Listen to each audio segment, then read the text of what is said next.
So, it is time once again to crack open a Mountain Dew.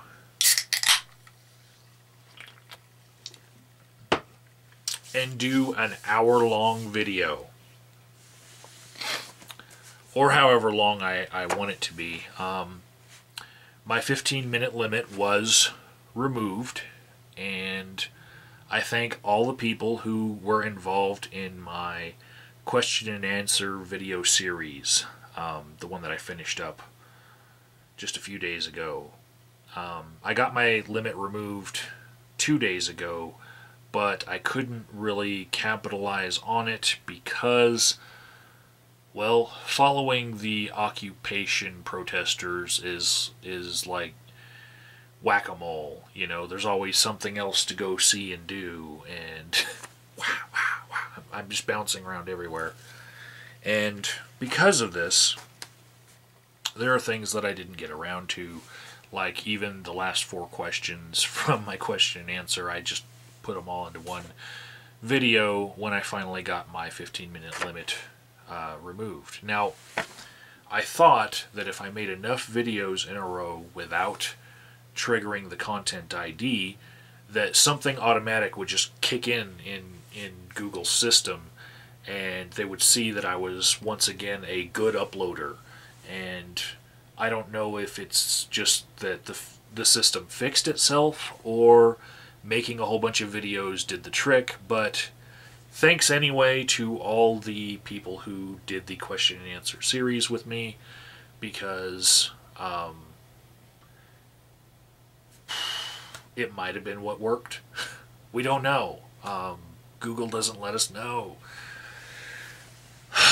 Anyways, one of those other things that I have not gotten around to doing, but was just reminded about, was making public all of the calls, emails, and voice messages that came in to Mayor Bach's office, supposedly, that are all redacted of names and anything that would identify the people. So there's no seeing your accuser in just, trying to argue whether or not you should have your permit back. And this was handed to Christy Wheeler the day that she handed in the request to be seen by City Council, which will now happen on the 10th, which is next week. But, the only reason we would need it would be for City Council. But I'm going to read all of these, and I'm going to respond to a couple as I see fit. I'm just going to begin right now. They're grouped by date, not by whether they're an email or a call. The first email they received was on Sunday, October 9th. That would have been 3 or 4 days after I started following them around with my camera. This says there was an email requesting that action be taken to enforce the no camping ordinance in the downtown Colorado Springs. No good is going to come from this current situation. Those people can protest to their heart's content, but not cause problems or camp out in our parks. And then on Monday, October 10th, a call came in that said to leave the protesters alone. When the anti-war protesters were here, Colorado Springs was the only place where the protesters were gassed, and it makes us look bad. And yeah, I've talked to a lot of the longtime protesters in this area since this movement started, and the peace protesters went through a lot. And if you don't know about that, Google the St. Patty's Day 7 and Colorado Springs, and you will find out the horrors of what has happened in the city in years past that some people have no idea about. Okay. Also on Monday, October 10th, someone called and said that Occupy Wall Street people are planning to live in Acacia Park, which may adversely affect downtown businesses. But the caller suggests that the police treat the protesters kindly, as it will have a negative impact on our beautiful community if they are arrested.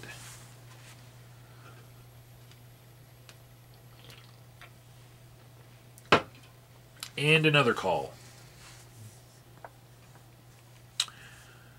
The protesting campers should be treated the same as everyone else and should not be allowed to camp overnight in the city's park. At this point, I'm just going to say that there has been a distinction drawn by many people, mostly protesters, between occupation and protesting and camping. Some people call it camping, some people call it protesting and occupation. I don't know. It's in my experience, the thing that is the best analogy for this is when I call the miracles in some people's religion magic, and they're like, "No, it's not magic. It was a miracle." You know, and I'm like, "You're basically describing magic," and they're like, "No, it's a miracle."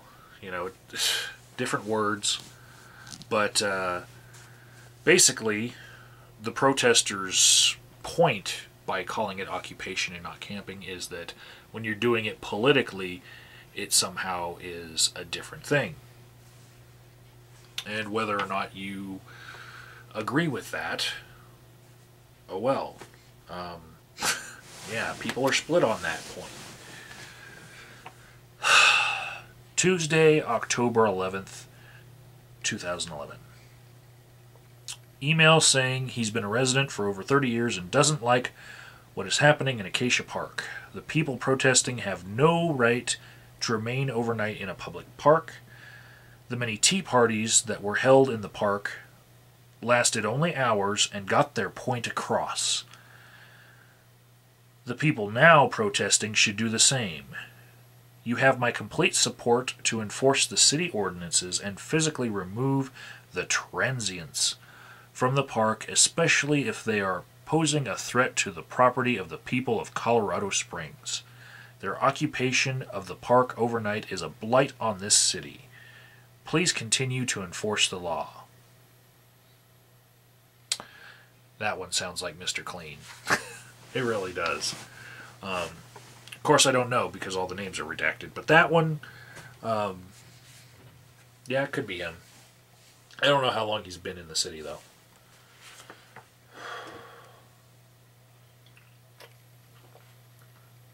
Next is an email asking if you plan to immediately and completely enforce our city ordinance prohibiting camping in public parks with regard to the downtown protesters or not. Just a yes or no is all they wanted. Then someone called and said she just drove by Acacia Park and the group that is camping there and said if we allow the protesters to camp, we are opening the door for a lot of people to ruin the downtown area. And then someone called and said the Occupy Colorado Springs movement and arresting the protesters would be wrong action. He supports their right to protest. Yay, a supporter. Maybe at home you guys should keep score either way. This is going to be a mixed bag.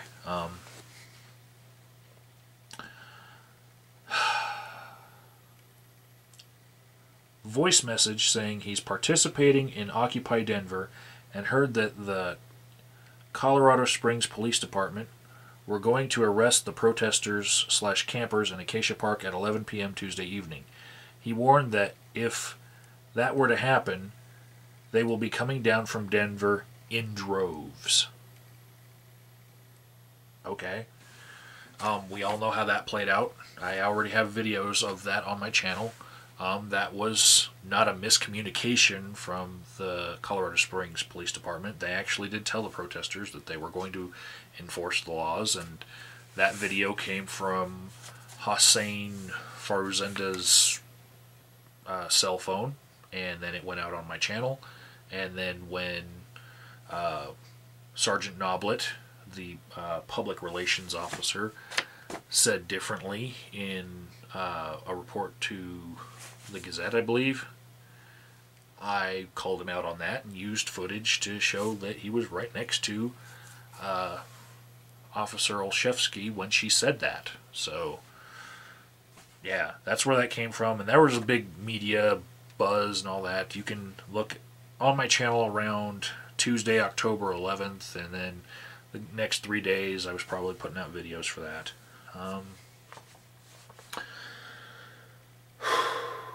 Wednesday, October 12th. A voice message saying she hopes we will consider calling the police off of the protesters, as they have a right to peacefully assemble. Not peaceably, peacefully. That's what she's saying. It's actually peaceably. Peacefully assemble. And we need to support Americans and their First Amendment rights. If we arrest them, we can expect more trouble.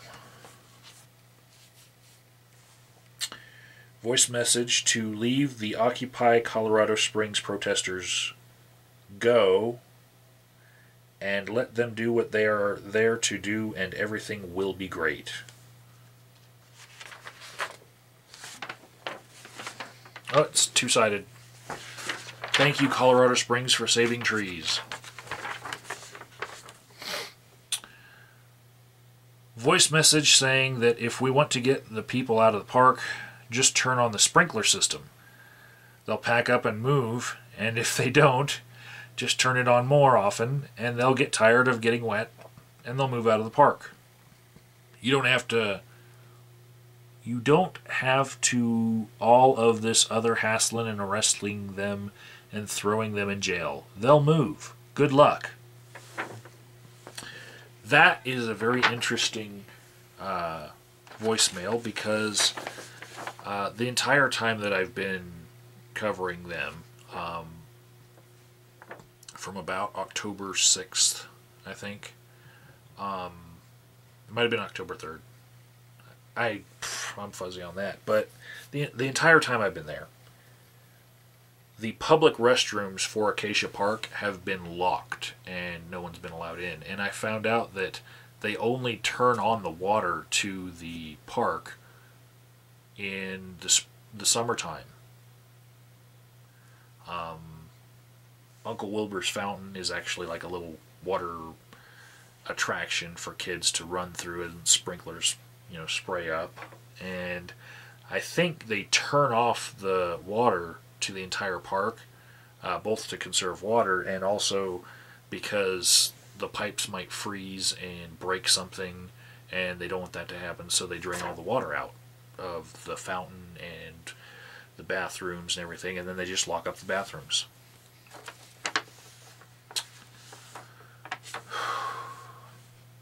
So, next, a caller said that there's a whole lot of negative attention on Colorado Springs at Acacia Park. We're going to make the national news again, and that won't be good for anyone when we're finally getting over the streetlight issue.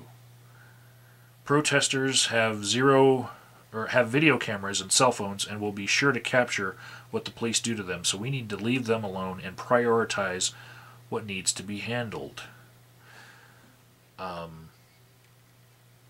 If you don't know about the streetlight issue, Colorado Springs, in order to save money, decided to turn off thousands of streetlights and mark them with orange bands. And if neighborhoods wanted their streetlight to be turned back on, they could sponsor a streetlight for the year for like $70.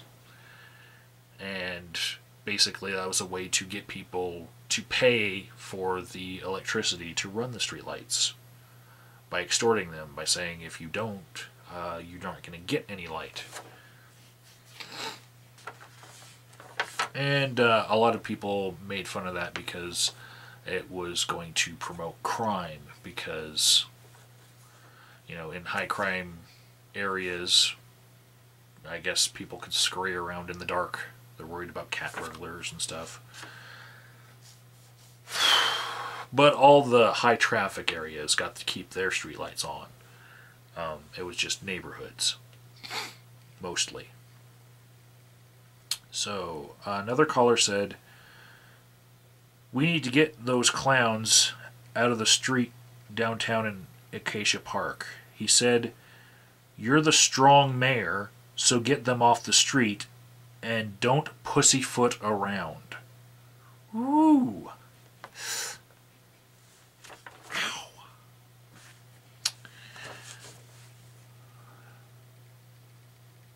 If you don't know, the mayor of Colorado Springs is also known as being the strong arm mayor, and there's a new style of executive running of the city, whereby the city council has been voting most all of their responsibilities onto the mayor, and basically the mayor is the be-all end-all, and a lot of people, most all of the protesters, in fact, are very angry that they cannot get to speak to the mayor. In fact, I have never personally seen him myself. I tried, and we know how that happened, or how that went. So, seen pictures of him. I know he's real. They put his picture up on the TV screen when he calls into the news stations.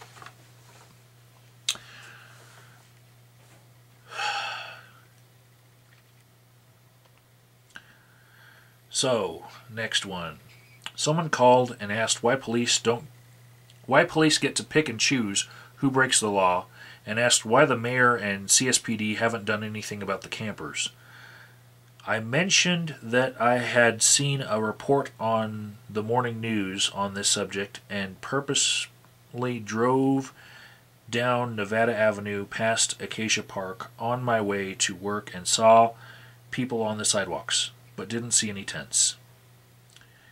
He started yelling at me and asked me where the hell I lived because there are tents all over Bijou and Tejon. He obviously thought I was defending the campers. He gave me his last name, but I didn't need to know his first name, and requested a return call. I sent an email to the police department and inquired how to respond to people that are asking what the city is doing about the protesters camping in the park. No response as yet. Huh. This one seems to be written from the perspective of the mayor's secretary.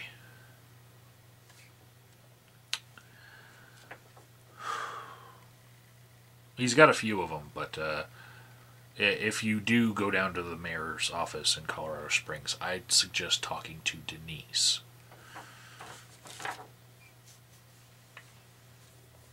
That would be my preferred one. Thursday, October 13th, 2011. Called and said she was listening to the Richard Randall show on the protesters in Acacia Park. She said she is disturbed that someone can break the law if there is a city ordinance. She said we need to take a firm stand on enforcing the ordinance because the next time there will be someone else breaking the law. Don't let politics get in the way when the law is broken. She said she supported the mayor totally and knows he is a strong mayor and hopes that he will come down on the side of the law and enforce it. Well, I think this caller didn't really realize that some of the laws that have been passed have actually been unconstitutional laws, wrong laws.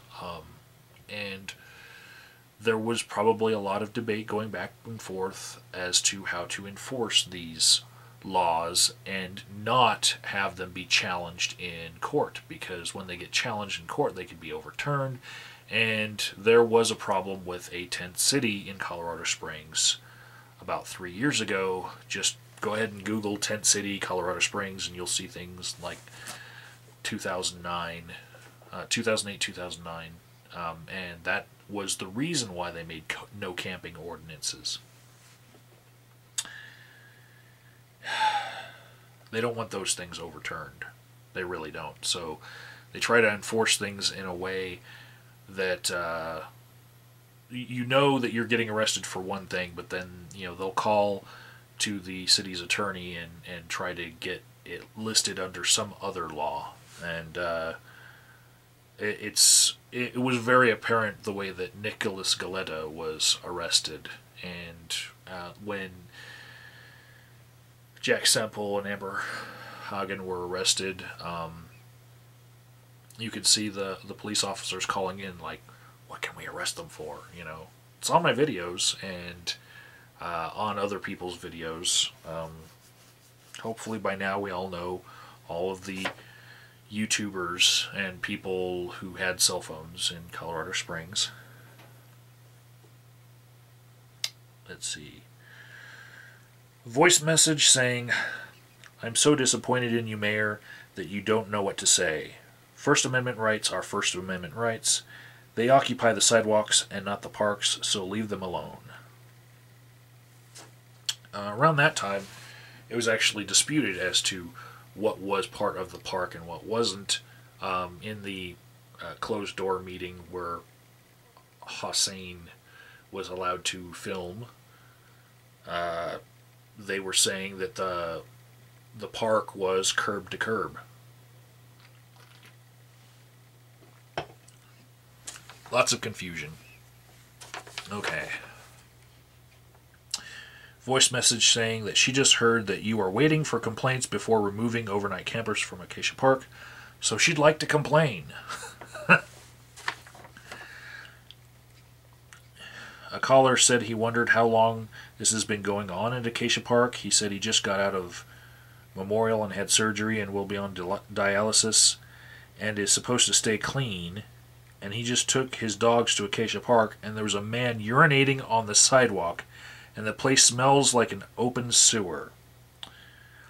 He said he called the police and they were going to send someone down there.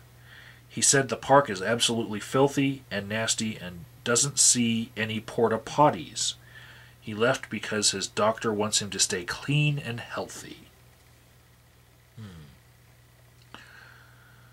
Well, towards the end of the permitted occupation, they actually got porta potties. That was awesome. I would say on 2 separate occasions I saw urination in the park, and neither of those 2 were actually protesters. They were just people in the park. Acacia Park is very well known for having its bad elements.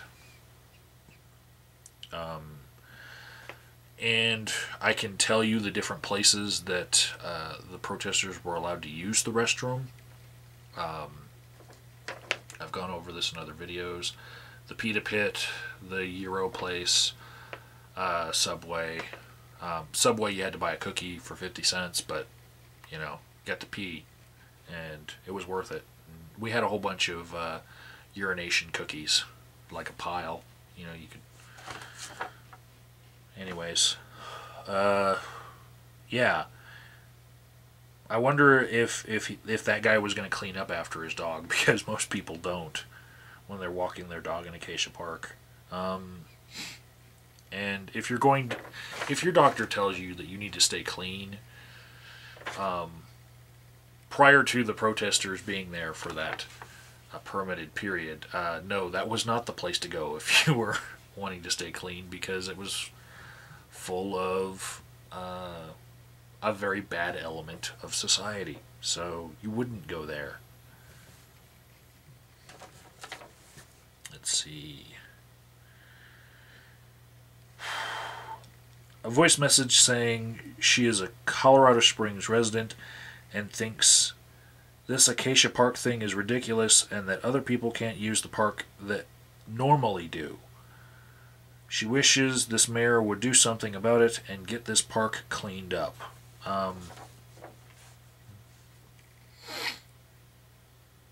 Okay.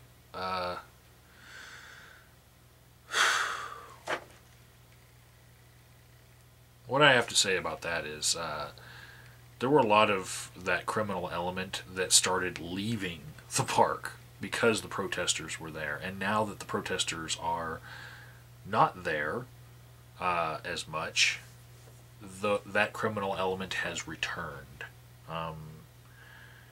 So I wonder what the mayor is going to do about that element that is now back in the park. And all you have to do is walk by them, and they're like, "Hey, you want to buy some weed?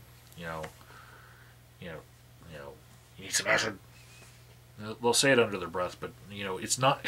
It's pretty much the easiest thing to score anything that you want in Acacia Park. So, yeah, there's nothing being done about that. But if you have a political voice, you need to be cleaned up. Now, a voice message saying she is calling about the situation in Acacia Park and wants Colorado Springs to be a place where law-abiding citizens are respected and those that disobey the law are not. They are disobeying the law and need to be out, and hopes that you will instruct your police chief to take care of the situation. Next page. She said she voted for you and thought you had the proper values and wants this situation taken care of. She said she is pursuing a formal complaint if need be. Need was beed. There was a need. In fact, no formal complaints came in, and we kept on asking if they had. All we get are these voicemails and calls and emails, but there were no formal complaints for the mayor to make his decision on this. This is basically what he made his decision based on, is all this hearsay,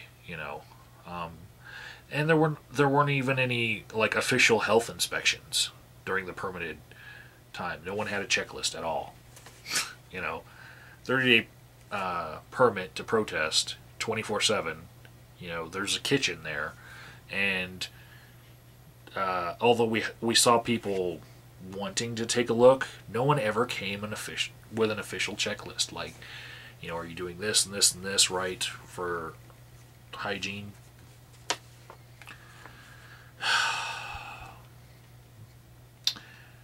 Voice message asking for return call about the situation in Acacia Park. Returned call and left him a message to contact Commander Olszewski at PD as she is handling the Occupy Colorado Springs calls.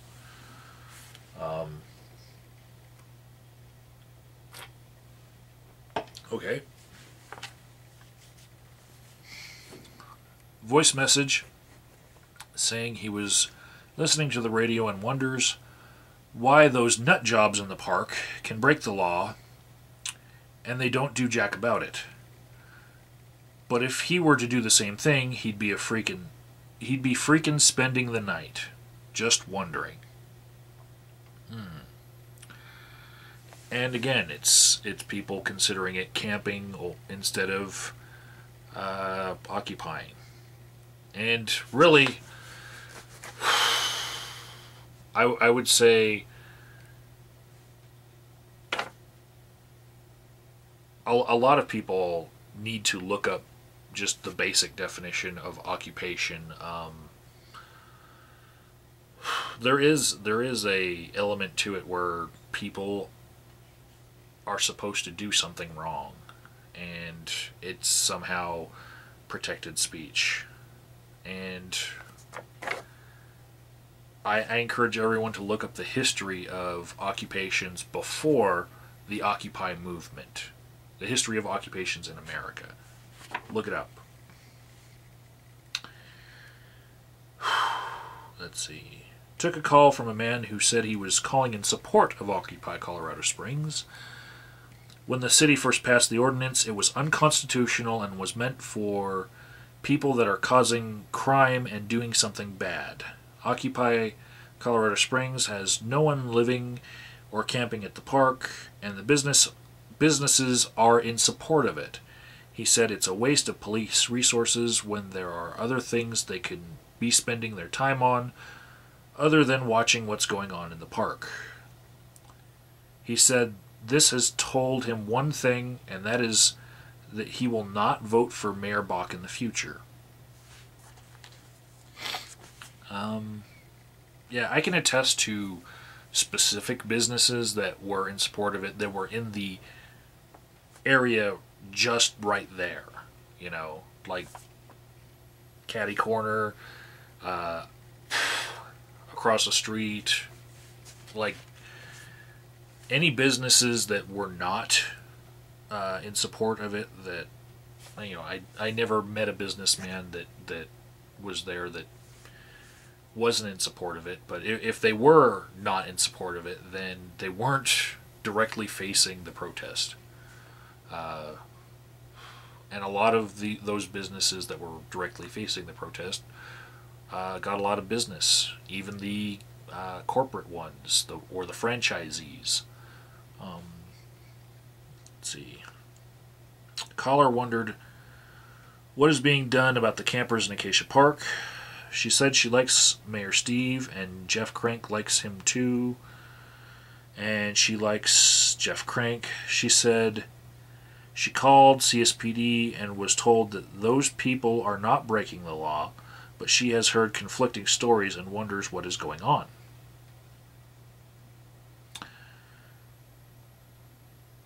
Then we have a voice message saying she'd like to get a message to the mayor that we are a nation of laws and a city of laws, and we have laws about them being in the park where they're holding demonstrations after certain hours, and we need to enforce our laws. If you're a parent and have children, you have rules and you need to enforce the rules, otherwise the children don't learn that they need to be responsible for their behavior. Again, we're a nation of laws, and you need to enforce the laws on the people who are staying there after hours. I would tell this person to Google Congress shall make no laws infringing, states shall make no laws infringing, those phrases. Just because a city says that they have a restriction on what you can do for your freedom of speech does not mean that that law is constitutional or right. And yes, we have laws, but we have another set of laws that trump the local laws. And if you want to try to take away people's civil rights with city ordinances, your city's just going to be tied up in a lot of litigation for a very long time.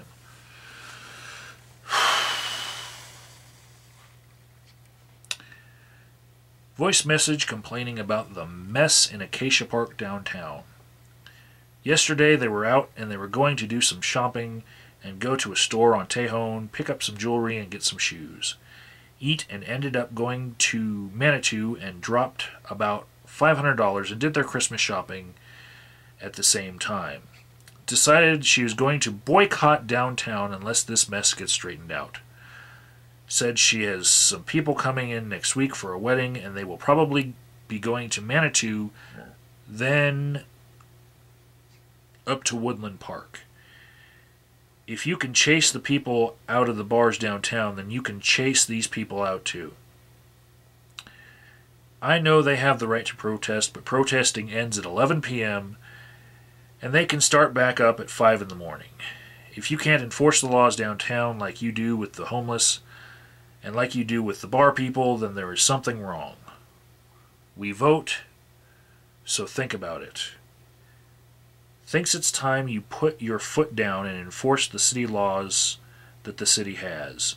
Don't let them get away with it, because if they get away with it, then the next group will, and the next group will, and the next group, and then there will be more and more people going to Manitou, Castle Rock, and Woodland Park to do their shopping.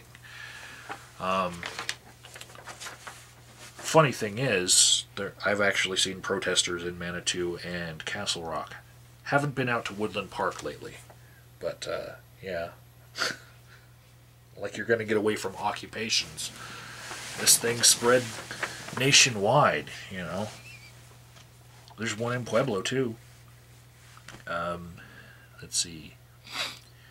Voice message, and would like to discuss this thing with the people protesting outside. We have ordinances and regulations for a reason, and would like to discuss this. Tried to return call to direct him to Commander Olszewski, but phone rang many times and never went to voicemail. He called back in the afternoon at 2:30 and said he doesn't know what is going on with the protesters' agenda, but if the park closes at 11 p.m., then why should they be exempt from having to follow the laws like everyone else?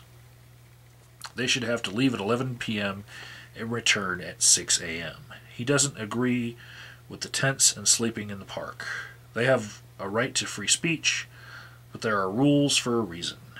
I gave him Commander Olszewski's phone number and said I would pass his comments on to the mayor.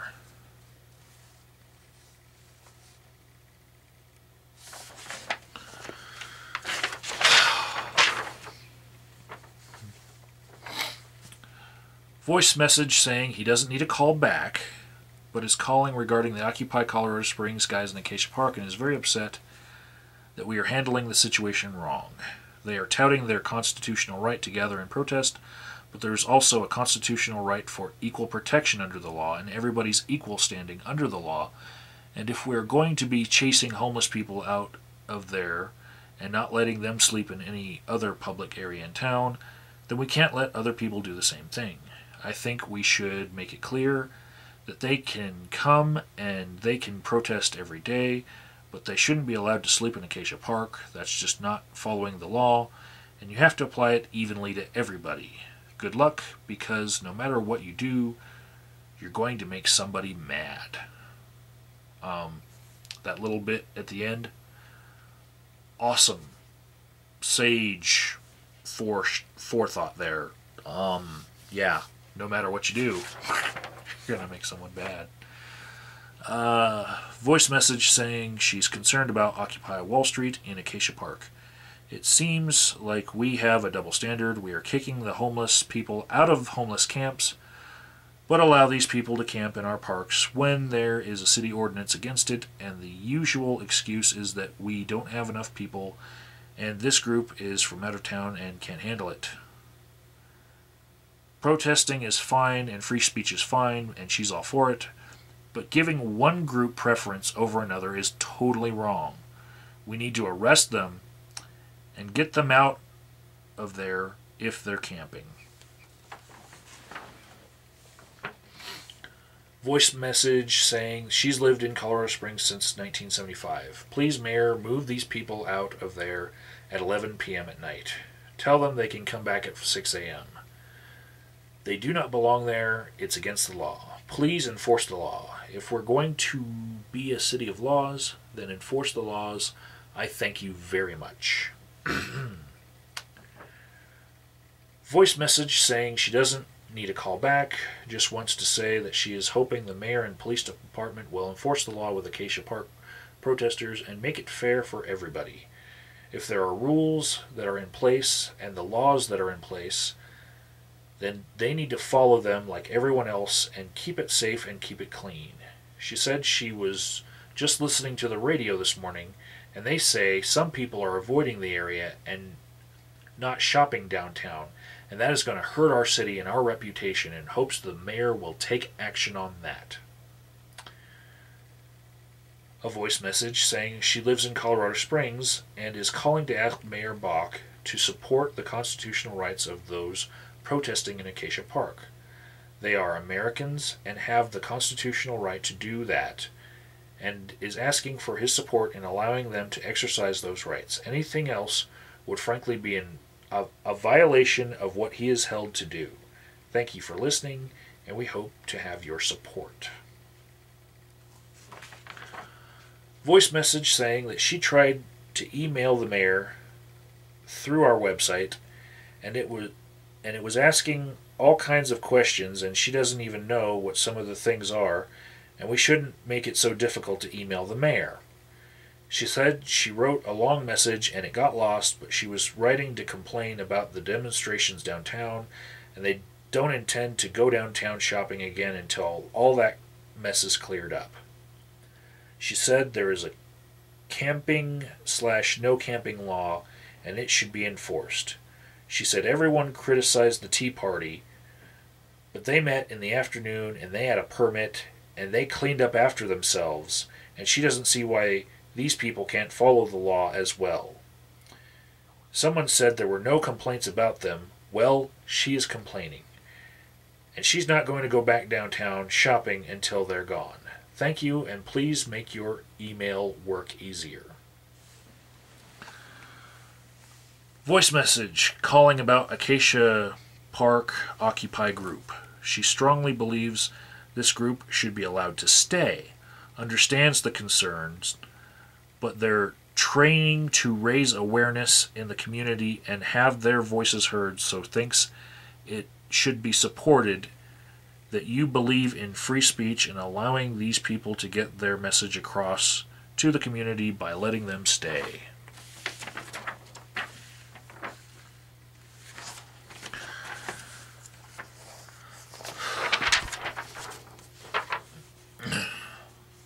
Took a call from a man who said he was in support of the campers. After multiple negative calls regarding the campers, I wasn't sure I heard him correctly and asked, "Did you say you were in support of?" And he said, "Yeah. Do you have a problem with that?" And I explained that I had received numerous calls from people that weren't supportive, and he said he happened to know that over 1,000 people had called the mayor's office in support of the campers and said, "Goodbye and good luck with your attitude." Wow.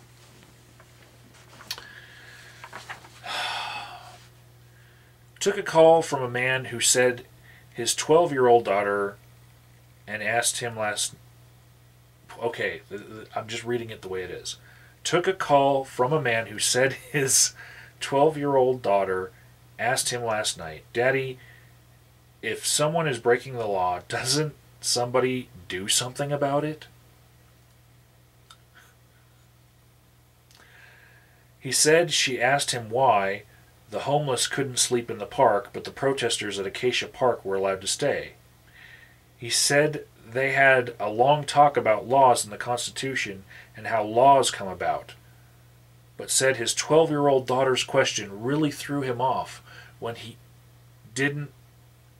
we didn't consistently enforce the law.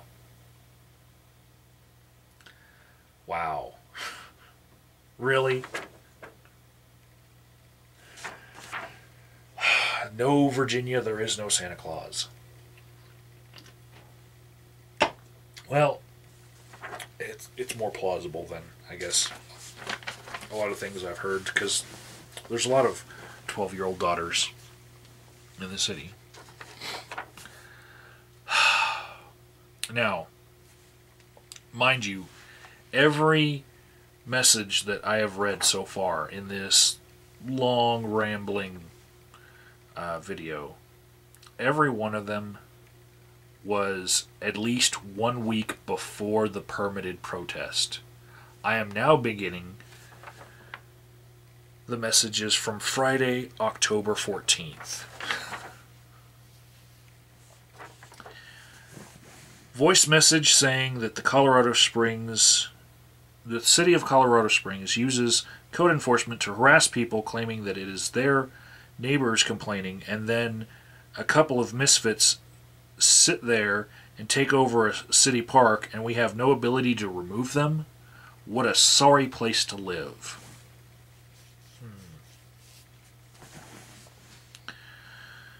Voice message saying that she is a concerned citizen about the demonstrations in the park downtown in the Springs, and they are breaking the law. She is a law-abiding citizen and wants to see those people removed if they are violating the law.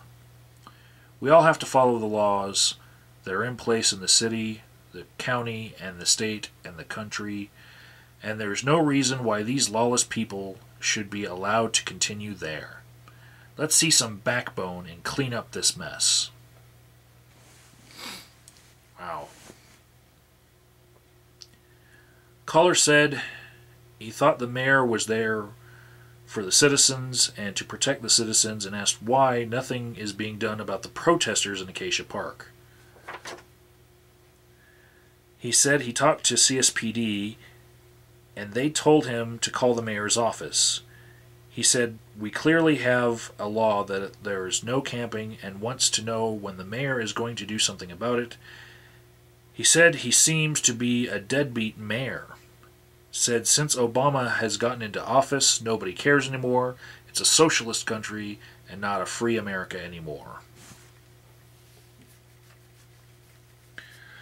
My problem with this is that he says that the mayor is there for the citizens and to protect citizens, not protesters. All of the protesters that I met there were citizens as far as I knew.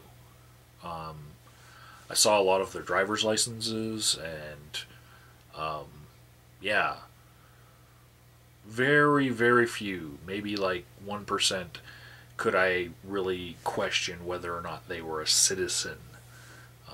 Citizen of what city is another issue, because a lot of homeless people were coming through the city, being pushed out from other cities where there's anti-homeless laws, and then they come to Colorado Springs, and then they come and go. And Acacia Park is very close to a Greyhound bus station, so yeah. But yeah, they were all citizens for the most part, you know. Why is it that citizens don't protest in this guy's mind? Politically active citizens do. Sunday, October 16th, 2011, 4 days before the permitted protest even began.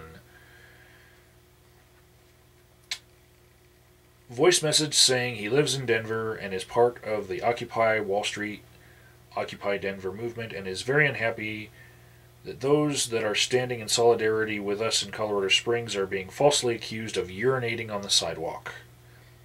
I believe this is false, and I'm very upset about this. I would like to know why this accusation is being made. I would appreciate a call back. I mean this with the utmost respect, but I feel I don't understand why they would be accused of doing something like this, because these people are standing up for their human rights, for their First Amendment rights to jobs, the economy, and the injustices that are going on. I would hardly think they would want to tarnish that image by doing something so ridiculous, and it might have been some crazy person nearby that did that, but it wouldn't be anyone that is a part of this movement, and he would be devastated to find out if anyone did that. It would be one individual, and obviously they are crazy, and I would respectfully respect your office. Please retract those accusations. Thank you very much. Yeah, like I said, the time that I saw urinating that is foremost in my mind right now that happened around that same time was there was a news van with its cables leading right up to where the protesters were from the van, and a guy walking out of what I assumed to be a bar, because he was like staggering drunk. He could have been homeless and just drinking, you know, but I figure it was downtown. He's drunk. He probably came out of a bar. And he wasn't in the park per se, but he was in the gutter, and he peed right in front of a news truck, you know. And what can you do when you don't have the right to walk up there and say, hey, go somewhere else and pee and yeah.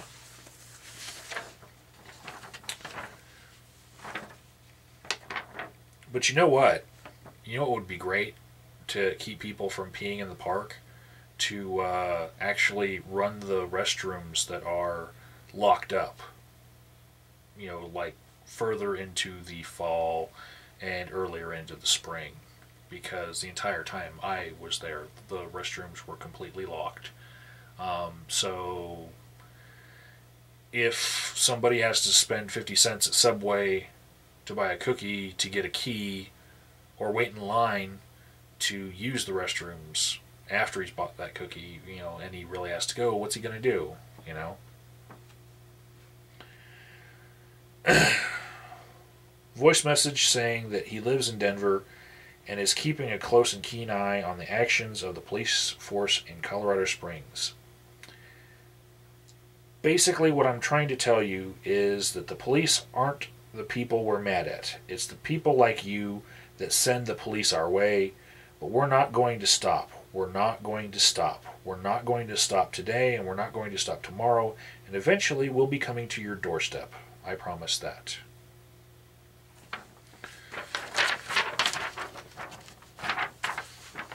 They actually did march up to the front door of City Hall.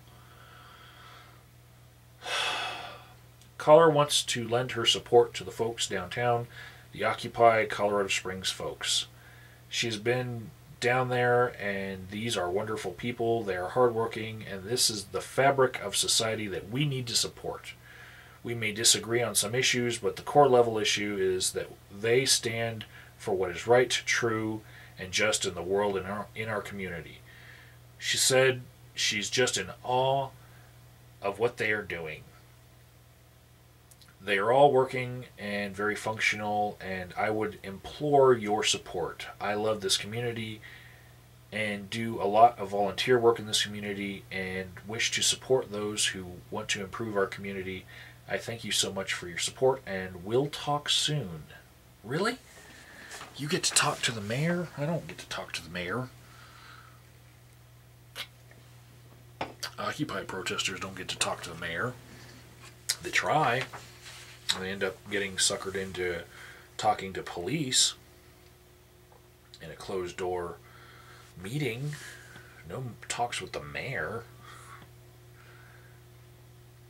Okay. Voice message saying he was in Acacia Park to walk his dog, and it's quite disgusting over there. He said they actually saw a man pooping into a plastic bag. He says he knows there's been talk and that you guys have been trying to get rid of them, but if the mayor can't get rid of these people, then I think we should get a new mayor if they can't do something about a bunch of idiots in the park. I really think we should recall the mayor. This is funny, really, because there were restrooms available to those protesters. You know? No one was pooping in a bag. Wow.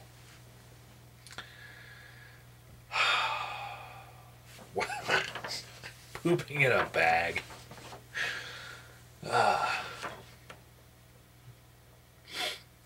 Voice message that he'd like to voice his opinion that the people that are protesting in the park, Colorado Springs and Denver, should be left to protest in accordance with their First Amendment rights.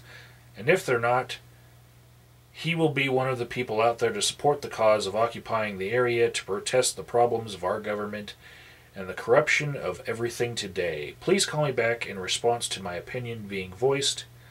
I called him back and I told him that I am tracking comments from our citizens for the mayor. That's interesting. They're tracking comments from the citizens for the mayor, you know, since Friday, October 14th, but we all know when this was handed to Christie. 10 days after the permit was revoked, and we had repeatedly asked if there were complaints that we could get copies of.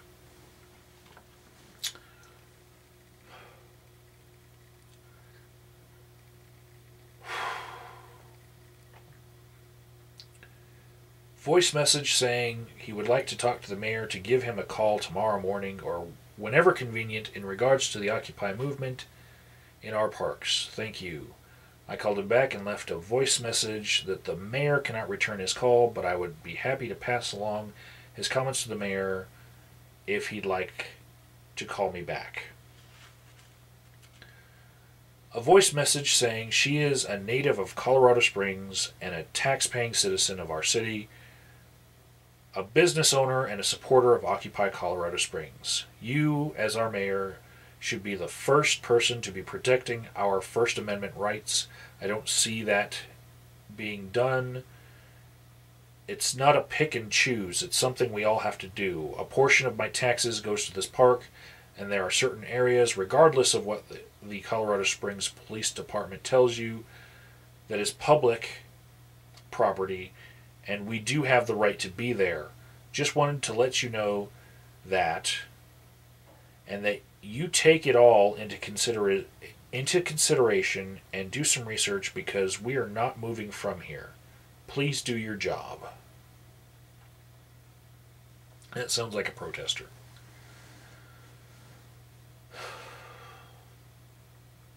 Voice message that he's a 36-year resident of Colorado Springs, and I would like to add my voice to the leave the people alone at the corner of Acacia Park, please. They are doing no harm, they are doing good, and they are encouraging business downtown, and they deserve to be left alone. Thank you very much for your time. Yeah. They were frequenting a lot of businesses down there for everyday needs. Okay, Monday, October 17th. A voice message saying he's with the Occupy Colorado Springs, and he and some of the organizers would like to schedule a meeting to sit down with the mayor to talk to him about some of the accusations and maybe a special permit. They said they're trying everything they can to work with the city and don't want Colorado Springs to be one of the handful of cities out of the 2,000 cities to take police action against peaceful protesters exercising their First Amendment rights. They're on public land, and it's a court battle you don't need. It will affect public image, and you'll lose, quite frankly. If you'd like to give me a call back, we'd love to sit down with Mayor Bach and work this all out with you guys. That was 3 days before the permit was issued.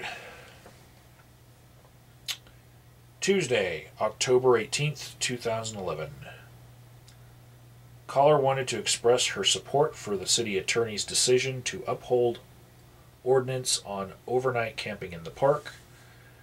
Their camping in the park is a cost to the citizens because they are trampling the grass. Let's see here.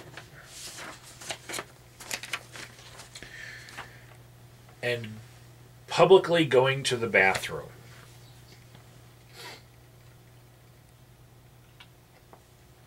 Again, I can point out to you all the different bathrooms that were available to them from businesses across the street. It was the park bathrooms that were closed, and somebody has something to say, has something to do with that, not the protesters. And the protesters all knew where to go to the bathroom. She said they have a right to express their views and opinion, but should do it during the day and go home at night. She said if the mayor's office or other city agency allows them to stay overnight in the park, they should consider having them post a bond to cover costs for care if they suffer from exposure from freezing temperatures, cost of police if there is an incident, court costs, whatever costs that may arise by the protesters camping in the park. There is no reason the citizens should have to subsidize such lawlessness. In that the mayor is new, the citizens have high expectations, and he needs to do good things, uphold the law, and help the city, and people expect him to be an honorable person.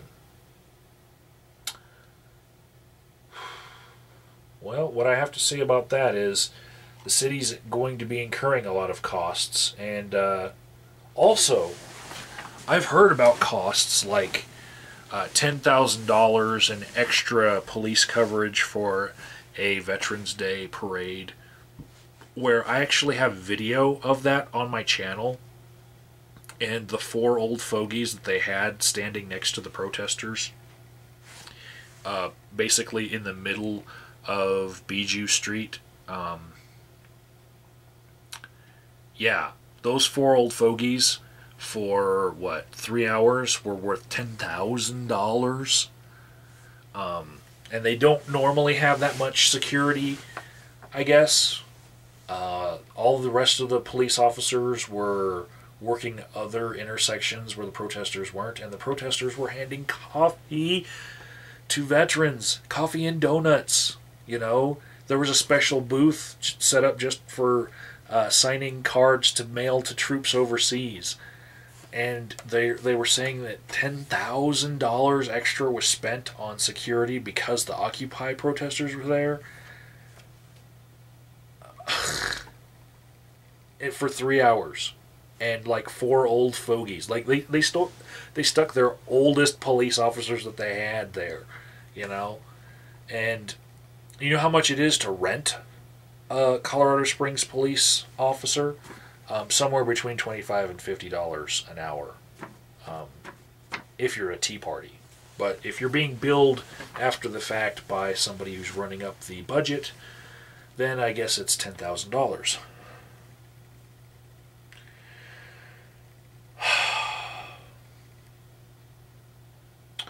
Caller wanted to get a message to the mayor to not negotiate with the Occupy group in Acacia Park. They should have a permit to be there during the day. The park has laws and they don't like the rules. They can go to the city council to get it changed. She feels they are a dangerous group and may seem benign now, but they want a revolution to change our form of government. Allowing them to stay in the park is a big mistake. They should follow the rules just like everyone else. I like the reference to cancer. I mean, they're benign now, but they're going to be malignant later. You know, that's awesome. Let's see. Voice message saying she's a citizen of Colorado Springs and would like to encourage the mayor not to give in to the demands of Occupy Colorado Springs, and has a long list of reasons why, and would like to speak to his administrator. I called her back and told her that I have made a note of her request. Caller wanted to let the mayor know that she is not in agreement with Occupy Acacia Park, and spending money on sanitation and police or whatever is necessary to allow them to stay, and doesn't want her taxpayer dollars spent on that.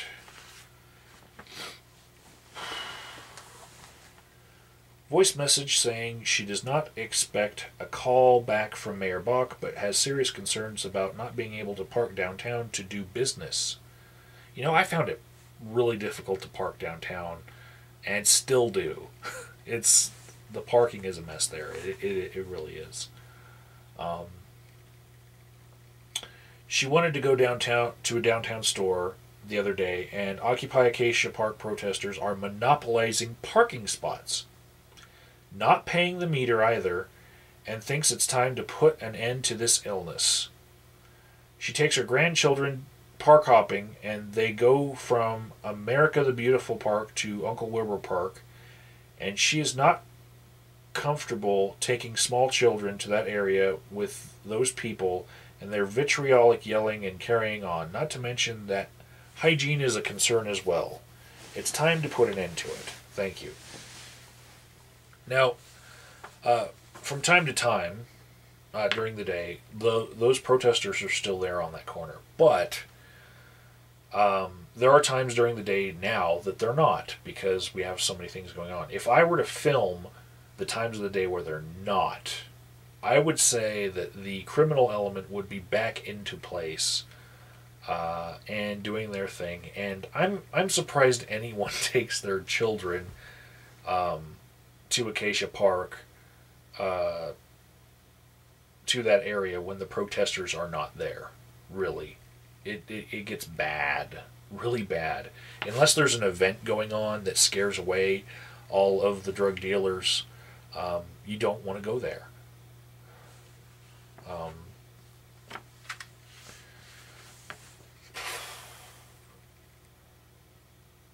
Wednesday, October 19th, day before they got their permit. Took a call from a man who said he believes the Colorado Springs movement should continue and they should be allowed to camp there and people shouldn't be arrested.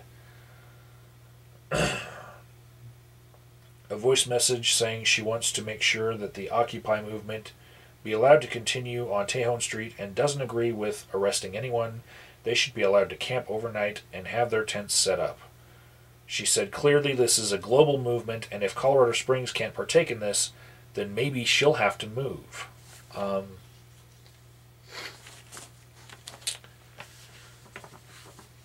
After moving back to Colorado Springs, after being gone for many years, and coming back to this, and seeing the differences between how different cities handle things like this, I'm glad that I'm here. This is, where the fight is, where the fight is left. This is,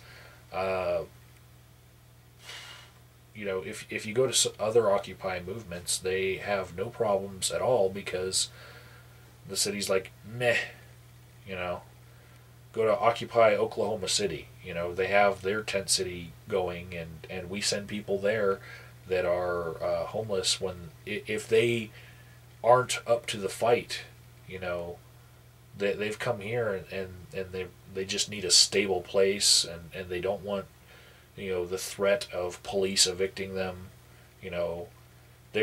Denver and Colorado Springs is not the place to be. You go to one of the Occupy groups that has a loud tent city. And that's how Colorado Springs operates, really, largely, even aside from political movements or, social movements. That's pretty much how they handle their homeless, is pass a law saying you can't be homeless. You can't, do homeless things. And go somewhere down the interstate,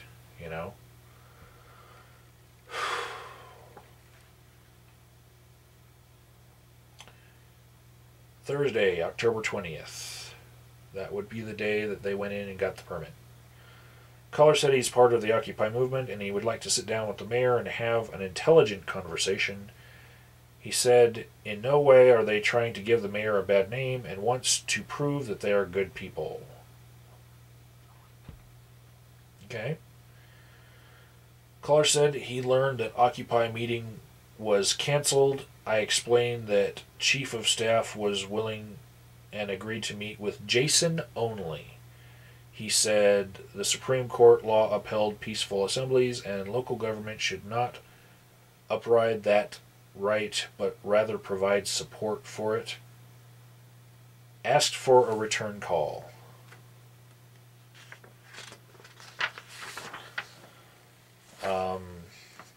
That would be when Jason and Christian Haas got the permit, and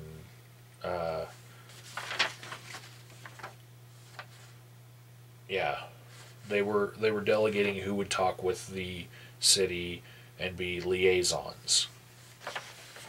And at that time, it was Jason. Voice message saying he's very concerned that we're not allowing anybody in the meeting with Jason Wharf about the Occupy Colorado Springs movement in regard to the park as a public space for public protest regarding free speech. Personally, as a citizen, I demand that this conversation between the mayor, chief of staff, and hopefully both of you together with Jason Wharf will be recorded and shared with the public. This is outrageous that you are a public service and not abiding by simple fundamental principles of our law. Thank you. They wanted to have closed door meetings. I remember that.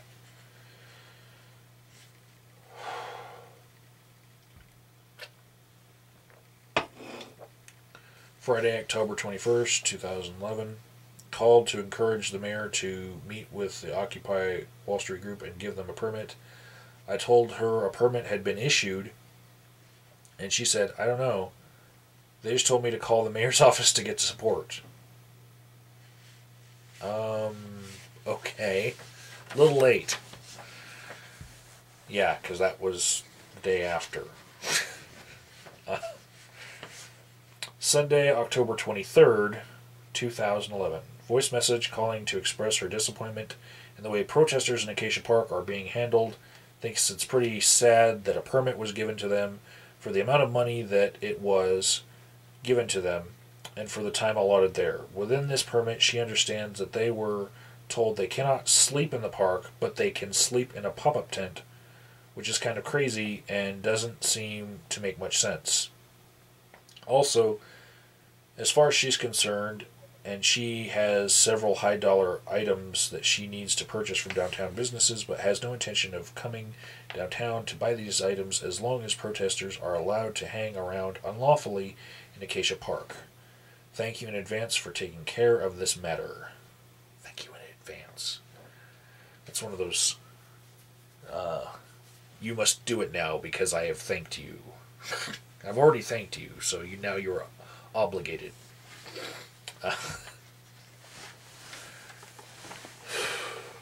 Yeah, and they like to say, hey, I was going to buy something downtown, but now I'm not gonna. I see this over and over again. You know what would really get the mayor's attention? To say I was going to buy something and that I'm not going to. You know? Doesn't matter if they were.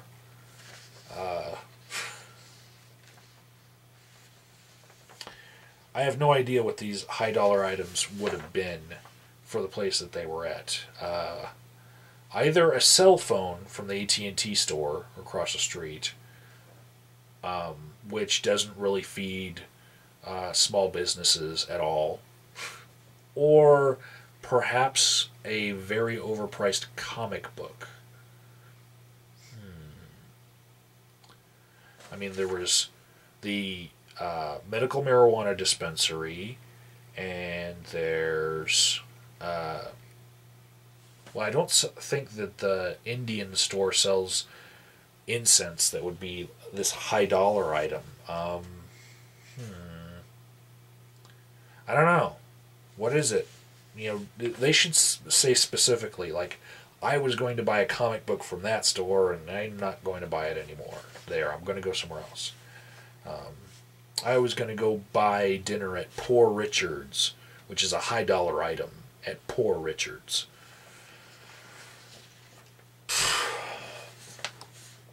Called and left a message that she called initially when the protesters set up and said she wouldn't have been afraid to walk around the park. She said she went by the park yesterday and noticed that it had expanded and much more scraggly looking and would be afraid to walk through the park today.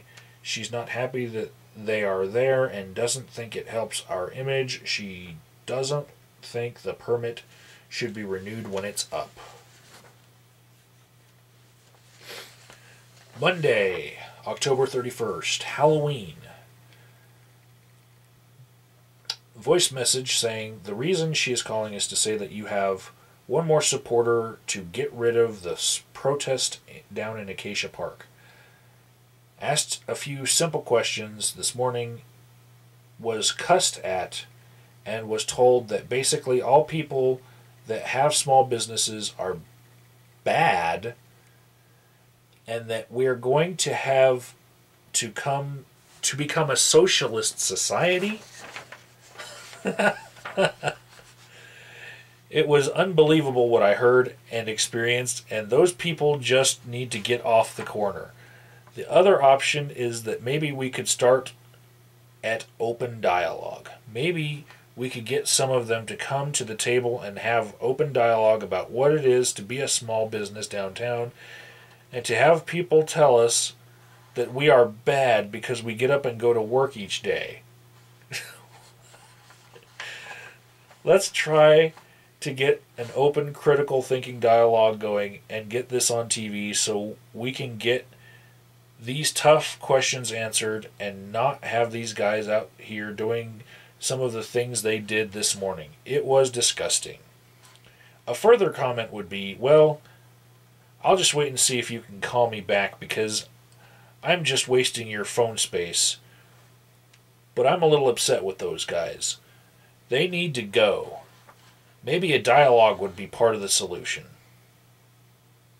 Note: return call and explain that we are tracking these calls on the Occupy movement and that we have provided the group with a permit through November 20th. He said he certainly hopes the city won't consider renewing the permit as the group has become increasingly aggressive. He said they cussed at him today when he asked them what their purpose was. He said he is 110% not in support of this movement. He said he overheard the protesters saying that they wear metal belts so that they can lean on police cars and scratch them. He still thinks an open dialogue would be a good idea. Wow. That's awesome. And that was Halloween.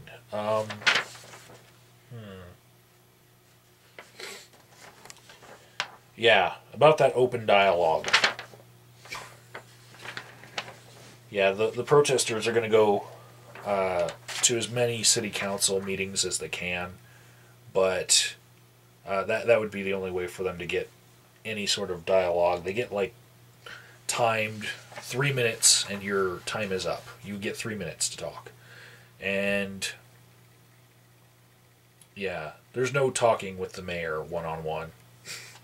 It just won't happen. And in this new form of government what they have, where they have the strong-arm mayor, talking to the city council is basically like crying on someone's shoulder. Really. It's not like they can do anything about it.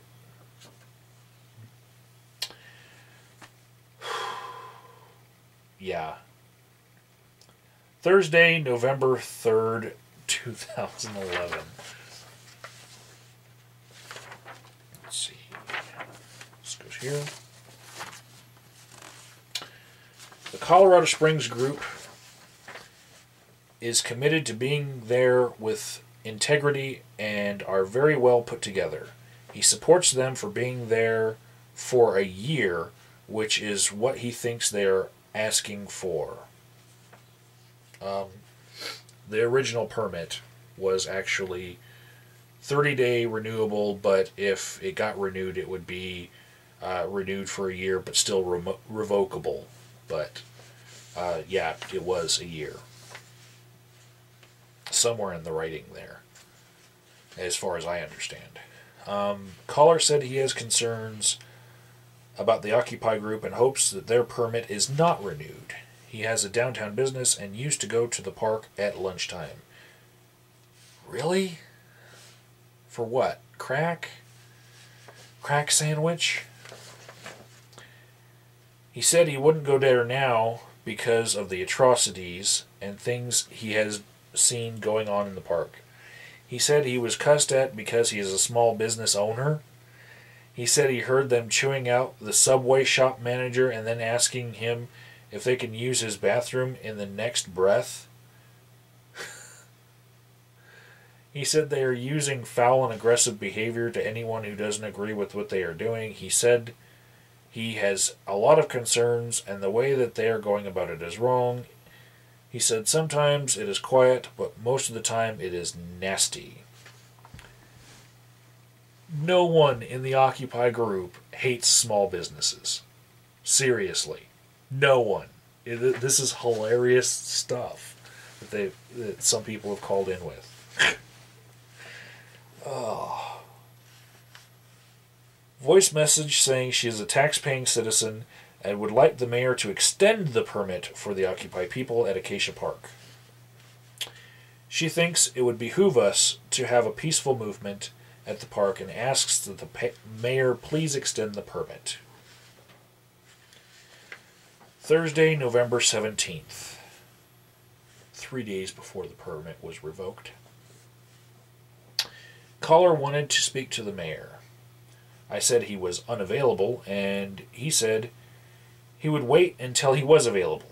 I asked what it was regarding, and he said he is very much against the Occupy Colorado Springs movement and is aghast at what is going on. I told him the mayor would not be able to return his call and explained that he cannot personally respond to every citizen that calls, but that I was keeping track of the phone calls on that subject and would be happy to include his information. He got very angry and asked for my name and said I shouldn't be telling the people that voted for the mayor and pay for his salary that he won't call them.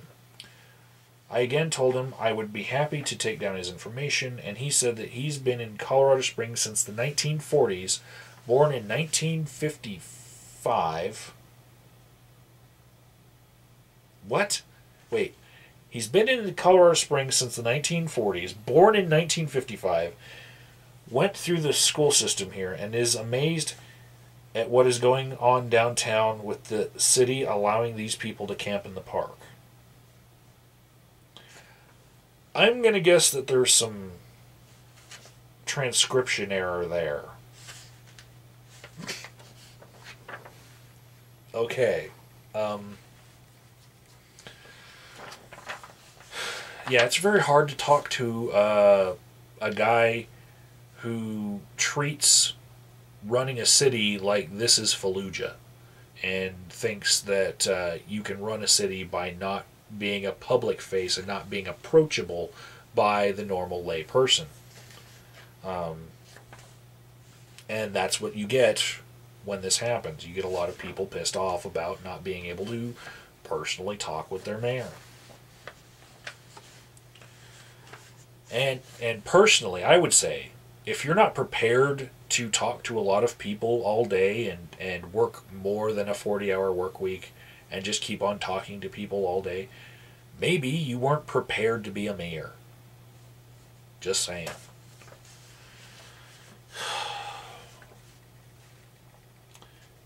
Voice message saying she is a registered voter in Colorado Springs and would like the mayor to renew the permit for the occupiers in Acacia Park for a full year. That was Friday, November 18th, by the way. 2 days before the permit was revoked. Caller said she's in favor of the protesters in the park and hopes the mayor renews the permit. She said she isn't a part of the movement, but is a voter and believes democracy and the right to protest and civic action. Voice message saying she is curious if the Occupy permit has been reissued and said she is in full support of it and requested a call back.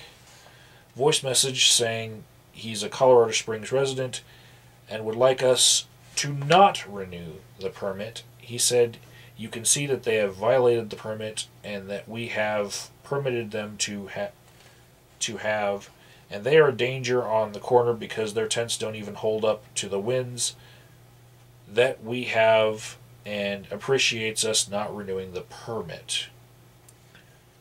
Voice message regarding extending the permit for Occupy Colorado Springs at Acacia Park and is asking for the mayor's support. Okay, all of those calls that happened on that Friday were basically the last business day before that weekend. And unbeknownst to everyone else, the mayor had already sent a signed letter to Ryan Turfateller, the city senior planning manager, saying that not only should Occupy Colorado Springs have their permit revoked, but no other permits should be given to anyone of that same nature for a certain amount of time. And that was on Friday, and it was Monday at 1 a.m. that the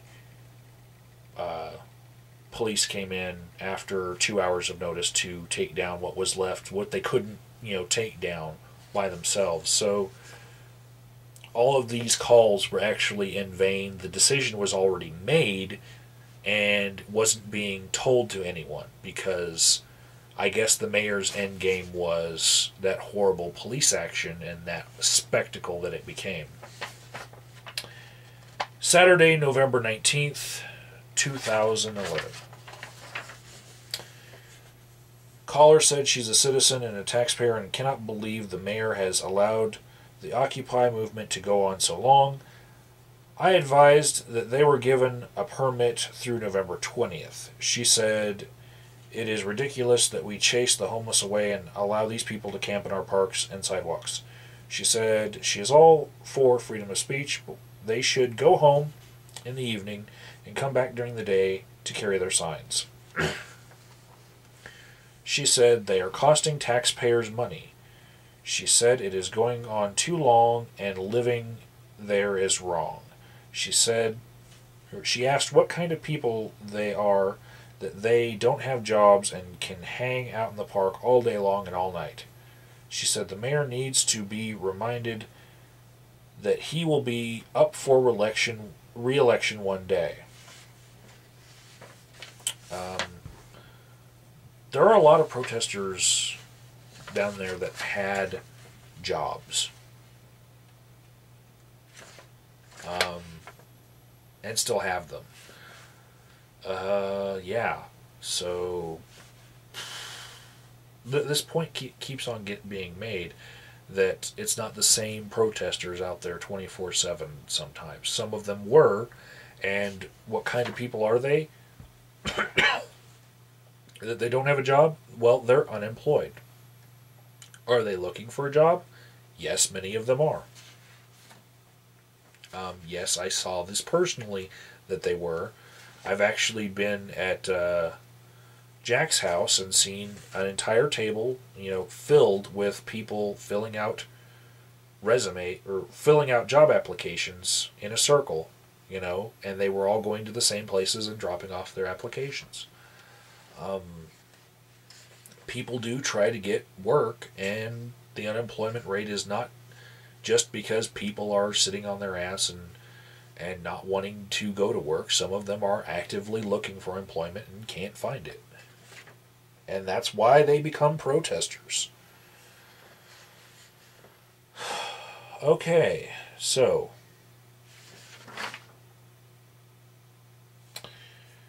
that was the day before.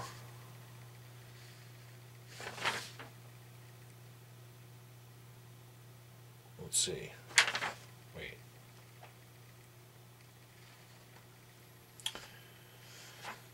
I might have had this page flipped around and read some out of order. Let's see. Friday, November 4th, which was during the time where the protesters were in the middle of their permit. A caller said she has been a property owner in Colorado Springs since 1970 and feels that the Occupy movement is out of line and have been there too long.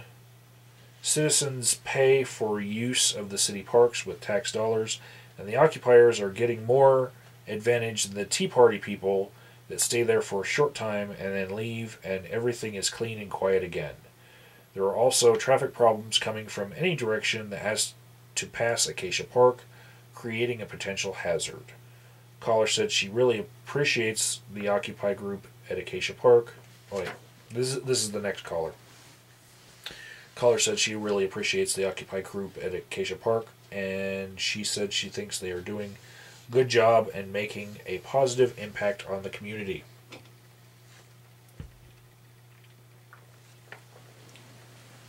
This is a long list of calls.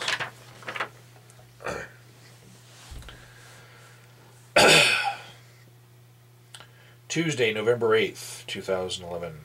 Caller said she supports Colorado Springs Occupy movement and hopes that the mayor's office will do the same. Tuesday, November 15th, 2011.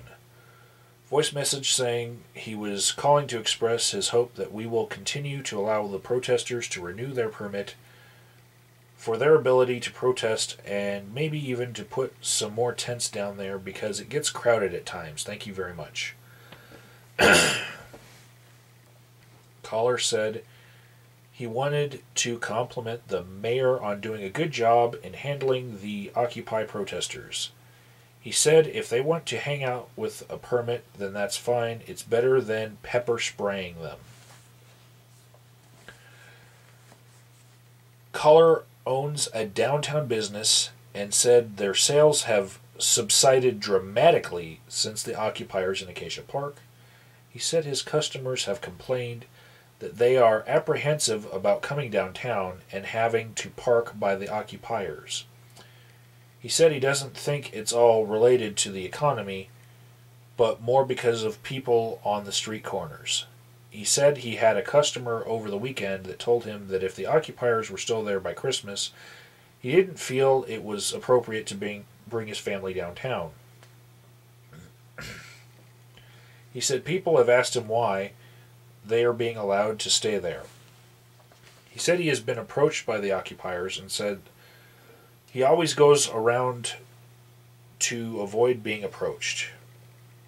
He said it's always been a battle against downtown issues with the homeless, drunks, etc., and now we have protesters on the corner. He said the last couple of months he has seen a drastic drop in sales because of the Acacia Park thing, and it causes him concern. He said downtown is not a nice environment for people to shop anymore.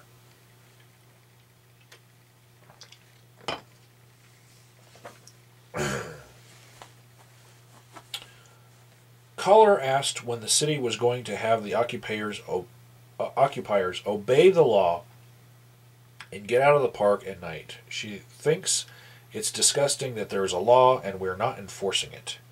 She said taxpayers pay for that park and don't even feel safe going there.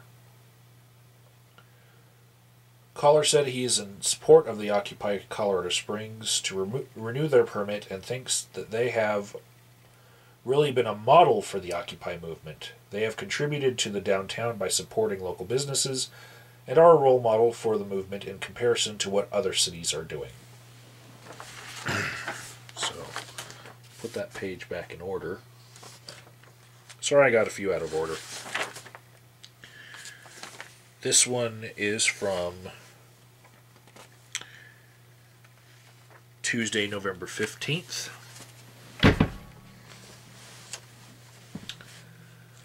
Voice message saying he is a citizen of Colorado Springs and was reading in the paper that people expect to occupy his park for 11 more months. It's time to return the park to the people and not a special interest group. Thank you very much. Voice message asking that we please give the Acacia Park protesters a 1-year permit.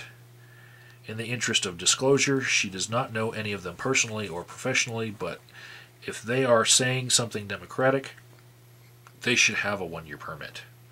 Give them a voice. There is no reason to call back. Just give them a 1-year permit. Thank you. Sunday, November 20th, 2011.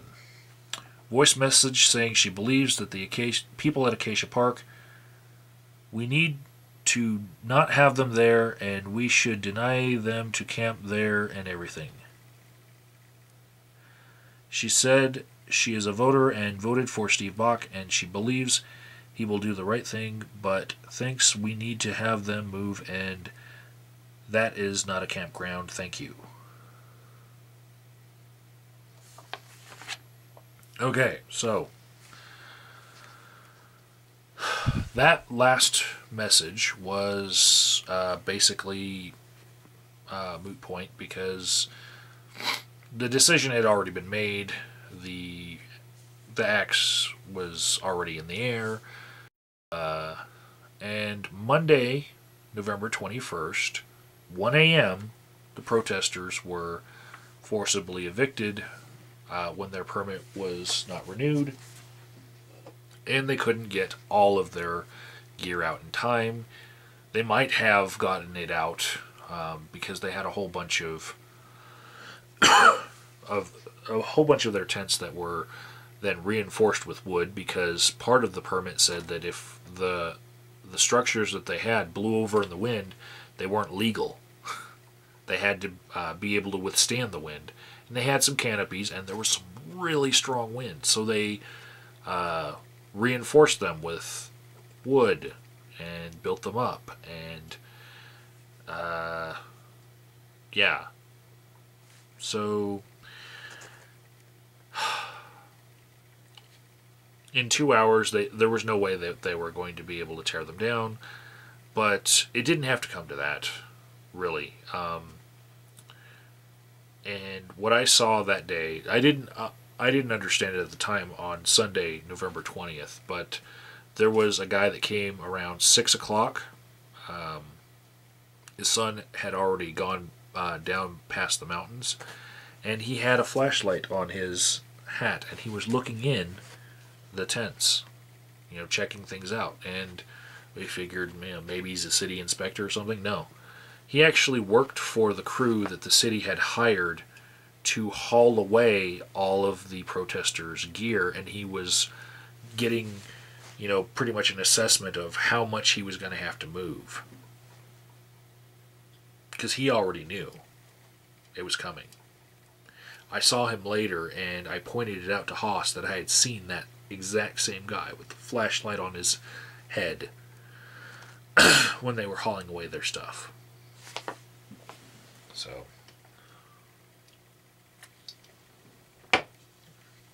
and here we are, Monday morning, after the protesters had been evicted, I assume, because that started at 1 in the morning, and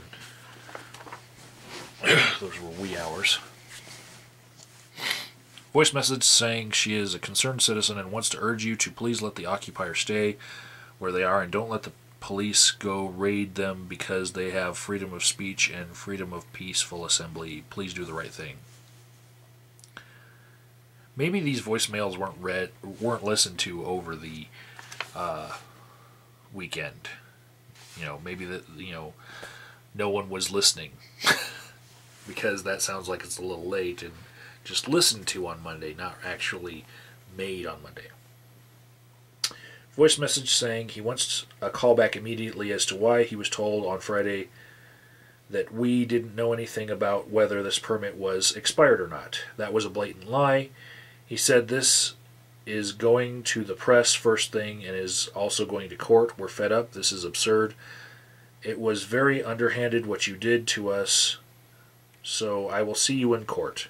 I expect a call back within the next 3 hours. I imagine you're not open yet, so by 10 a.m. your time, I expect a call back. Somebody who already had it figured out. So that was actually after the eviction. Caller said that the mayor not saying yes or no to the permit and not being available all day Friday says a lot about his character as an elected official. He said the Occupy movement would have eventually petered out and said they were going to do something to support the downtown merchants. Said the mayor took the cowardly way out. He said that the city is lucky to have me because I am accurate and listen to people's concerns.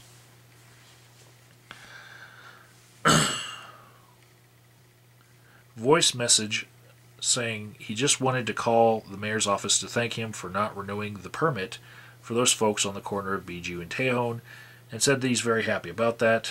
He also noticed there is more police presence downtown and a couple of officers walking the streets, and he appreciates that as well. Please let Mayor Bach know that there are people who appreciate what he has done, and he thanks them very much.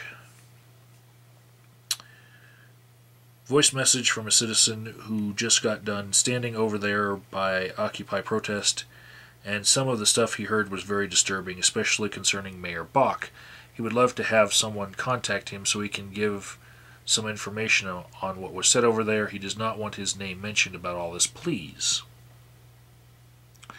Voice message calling about the occupiers and understands that the mayor's office cleared them out, which is good, and she's glad they did because they can't take over.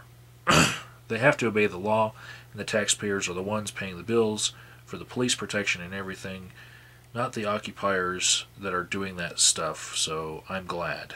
I understand that they are cleared out, and I'm glad. Keep up the good work, Mayor. Caller said he just wanted to thank the mayor for having the brains and getting things rolling for us. It's nice to have a mayor that knows what he's doing with the park thing.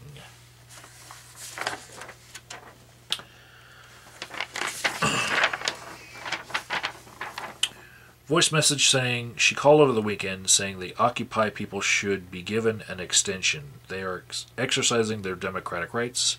I've stopped by there, and they are a lot of serious young people. They are educated and know what they are talking about, so this is something that needs to be dealt with democratically, and I don't think they should be made to move. Thank you. A voice message saying, "Hey Steve boy,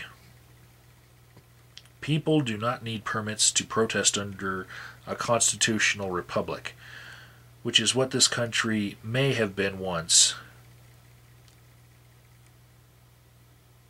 But now it's turned into a stinking, fearful homeland, and people are walking around blaming hijackers for damages that could not have possibly been caused by airliners, and all of the whores who infest Congress are more beholden to the lies of national security states than they are to the Constitution and we the people. Where do you fit into that, Steve boy?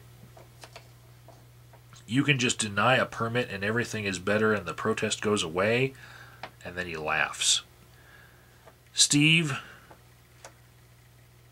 you actually surprised me. You seem to behave in a fairly enlightened manner until now. But you're losing me, boy.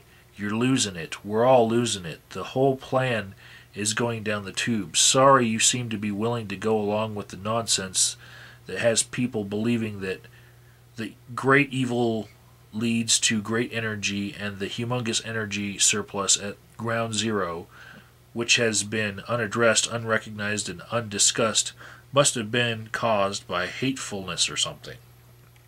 Sorry, bub, strong emotions are not enough to bend the laws of physics. And if you remain permanently mind-fucked by 9/11, perhaps we need to sit down and talk someday, and you can behave in a more sane manner, Steve." Wow.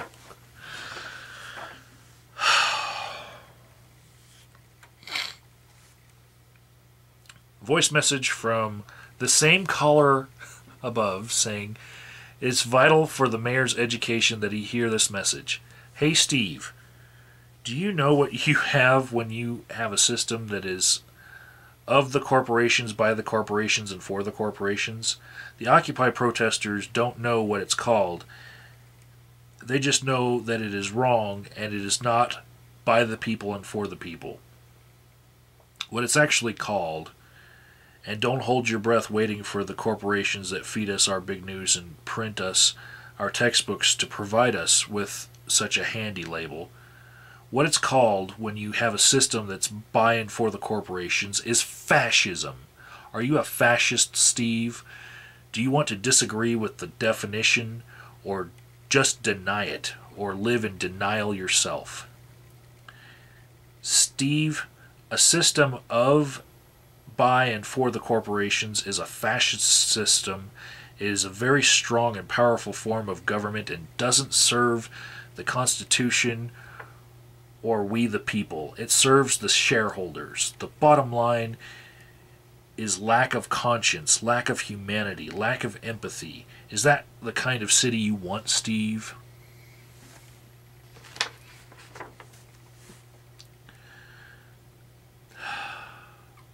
Voice message asking if the mayor would like to address these blatant lies that are coming from you guys in the media. Number one, let's just start there. You said that there were no formal complaints and that you had received both positive and negative calls. Number two, Lieutenant Rigdon said in a conversation which is recorded that the police calls were cut in half since the time we've been there. So if you guys could keep, if you'd like to keep lying, then I guess we'll just continue this on to court, because that is the route you guys are choosing to take, and that is the route they are taking. I expect to hear back from you. I am a taxpayer, and you are a public official, and the mayor needs to get off his high horse and quit lying.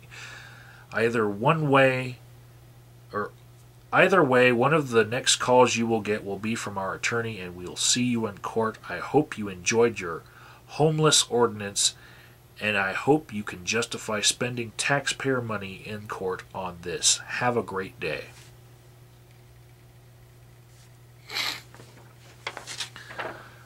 Tuesday, November 22nd, 2011.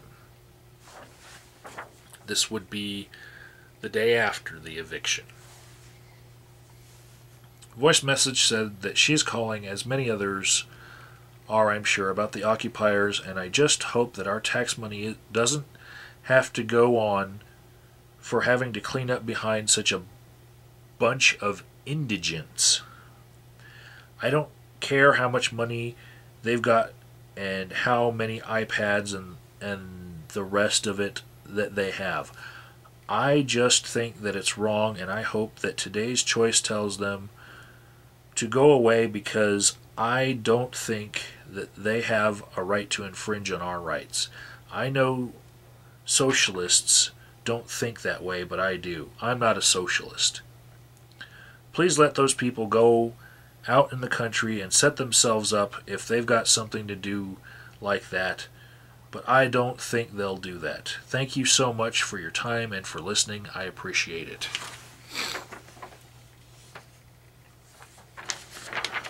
Wow.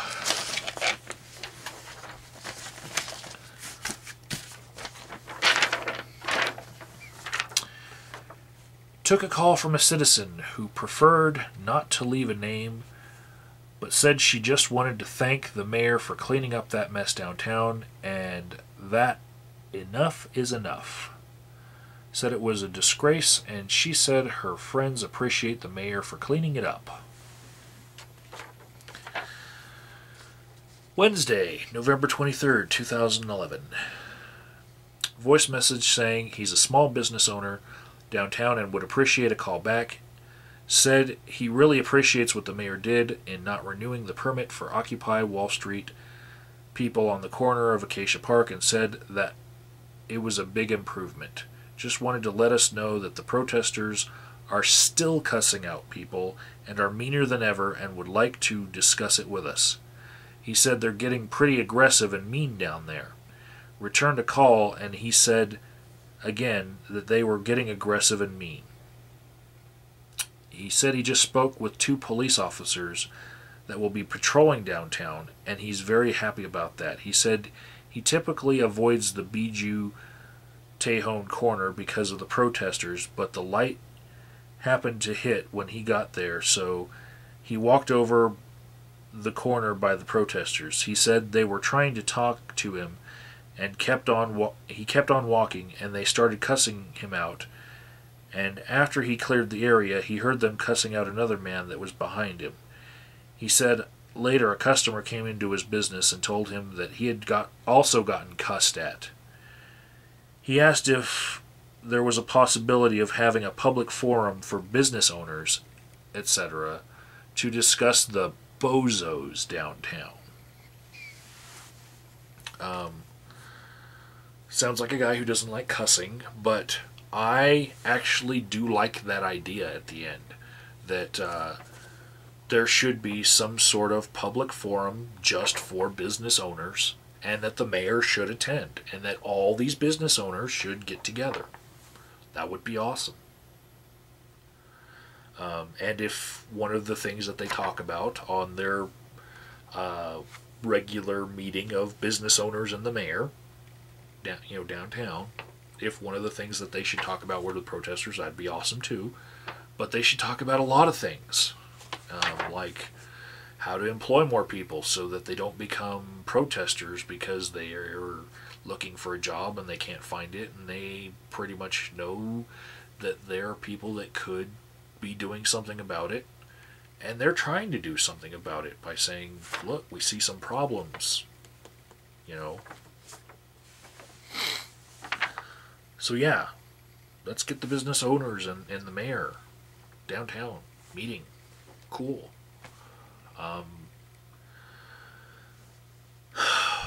Thursday, November 24th, 2011. Last one, guys. Caller wanted to give thanks for you all clearing out the protesters.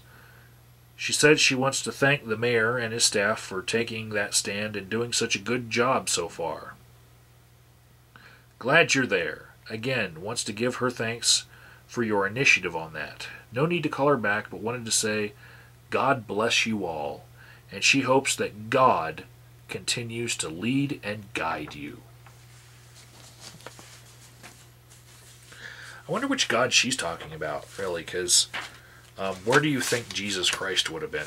I think he'd probably be hanging out with the poor and suffering myself, and he'd probably be taking up their cause. He really seems more like a socialist, like they're accusing the protesters of being. But, you know, that's my reading of the Bible.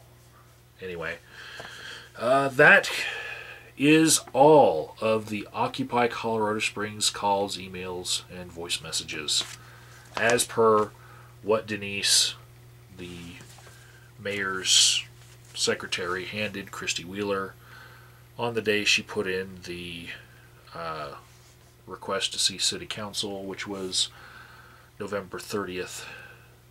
So that's everything that came in, both before the protests started and, you know, started being permitted, and all the way up through the 30th. So, yeah. Did it. One more objective down.